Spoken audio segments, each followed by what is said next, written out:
এই মিনা, তোর গাড়ি ভেঙেছে তো কি হয়েছে? আমি তোকে এখন একটা নতুন গাড়ি কিনে এনে দিব। এই মিনা, তুই এবার তো খুশি হয়েছিস। ওই মা, দেখো দেখো মিনা কত সুন্দর গাড়ি কিনেছে। এই মা, আমাকেও এরকম একটা গাড়ি কিনে এনে দাও।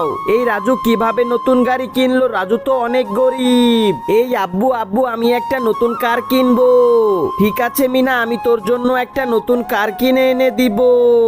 এই মা, দেখো নতুন কার কিনেছে আবার। আরে রাজু তো অনেক গরিব, তারপরও তার মেয়ের জন্য কত কিছু কিনতেছে। ওই মনে হয় 2 নাম্বারে কোনো ব্যবসা করতেছে।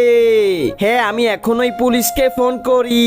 এই ছোট্ট বন্ধুরা, আমি ভালো করে জানি ভালো ছেলে মেয়েরা এই বৃদ্ধ বাবার জন্য ভিডিওতে একটা লাইক করে চ্যানেলটা সাবস্ক্রাইব করে দিবে প্লিজ। এই দেখেন রাজু এত গরিব, তারপরও কত গাড়ি কিনেছে।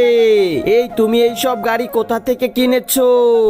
আরে এগুলো তো আমি আমার টাকা দিয়েই কিনেছি। এই রাজু, নাও তোমার জমির টাকা। আরে এইসব খেলনা তুমি তোমার জমি বিক্রি করে তোমার মেয়ের জন্য কিনেছো। এই ম্যাডাম, আমার মেয়ের ক্যান্সার, আমার মেয়ে বেশি দিন বাঁচবে না, আমি তাই আমার মেয়ের সকল ইচ্ছে পূরণ করতেছি। এই দেখলে তো তুমি এটা এখন কি করতে গিয়েছিলে?